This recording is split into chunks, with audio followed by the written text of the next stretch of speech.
And Mr. Rao, while we're looking that up, have you made any progress on the impulse control class? I have no intention of doing that. Okay. Judge, for the most part, we think it's a court issue.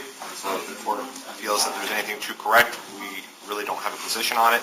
Okay. I do want to point out, factually speaking, the city did not give an opening statement. Okay. So there's nothing to correct with regard to the opening statement. We waived the opening. The Roman said, I clearly remember Julia Watson making an opening statement. Okay. What's the city's position that she did not? Okay. Mr. It looks like you submitted this on behalf of Las Vegas Corruption Live. So what is Las Vegas Corruption Live?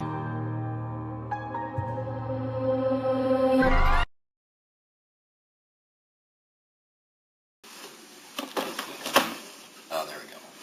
There we go. City of Las Vegas versus Philip Ott, case number 25-044911. Count 1, disturbing the peace. Count 2, count 1, disturbing the peace. Count 2 should be resisting a public officer, obstructing or providing false information. All right, so good morning, Mr. Ott. Good morning.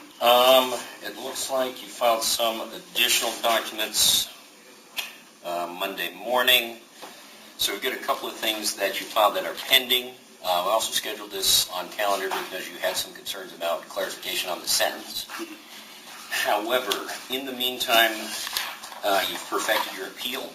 So once the case is on appeal, I don't have jurisdiction to make any decisions one way or the other on your motions. Okay.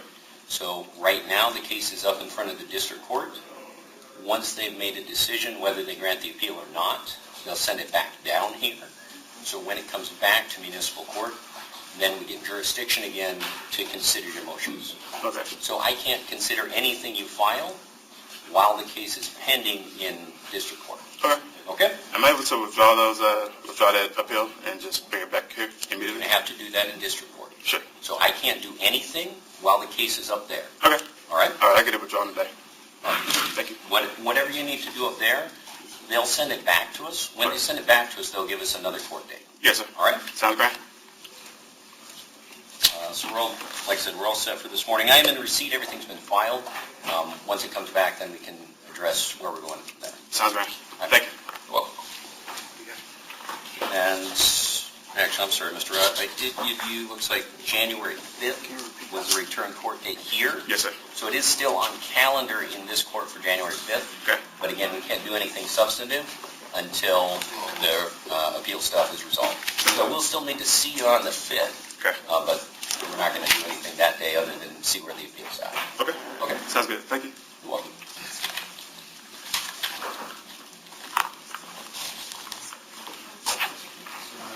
Oh, great. And Mr. Rock, come on up.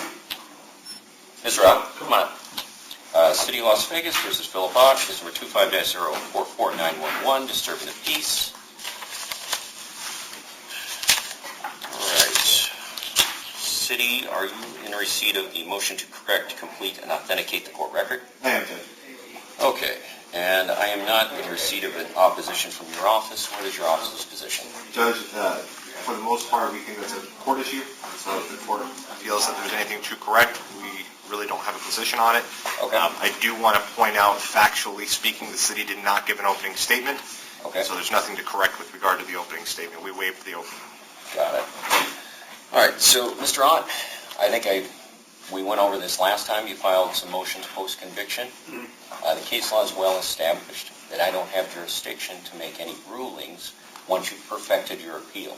So you filed your notice of appeal, which means I lose jurisdiction to make any rulings until after the higher court has decided on your appeal. There are some limited exceptions to this, but you haven't identified any exceptions in your motion that would allow me to rule on this. Yes, sir. So I'm going to take your motion off calendar. Once the district court has made its ruling and remands the case back down, depending on the ruling, I will consider this motion at that time.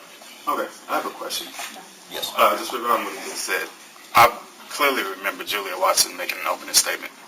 Okay. What's the city's position that she did not? Okay. So you don't have, do we have a return court date for compliance? Okay. And Mr. Roth, have you made any progress? We did, it was an impulse control class, right?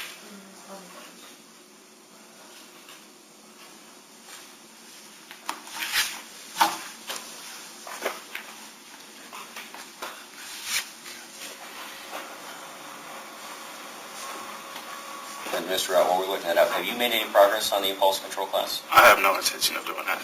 Okay. We did have a 1-year state of trouble, correct? Okay. Okay. If you want the referral or you want any information on how to get signed up for that or how to make progress on that, you can do that on the second floor in this building. You do have, like I told you at the sentencing, you do have a year to get it all done. Okay. So I'm going to have you, I don't see any reason to have you come back any sooner than 6 months, because again, like I said, you've got a year on that state of trouble. So I'm going to see you back on July 7th, 2026, back here at 8:30 to see if you've made any progress on that impulse control class. But it's possible that the district court will remand the case before then, if they do comply with whatever they direct you to do when it comes to returning back to this court. Okay, so their order might supersede that date. They might tell you to come back sooner, okay? okay, what happens if I refuse to just do any of the stuff that you ordered? What's the time I'm looking at? It would have been the suspended sentence that I told you at the time is potentially what you're facing if you don't follow through with the sentence. Okay. The sentence also included the stay out of trouble order. Yes, sir. All right. Otherwise, you're all set, Mr. Out. We'll see you back in July. Cool, I appreciate it. Yep. City, anything else for the record? That's it. Okay.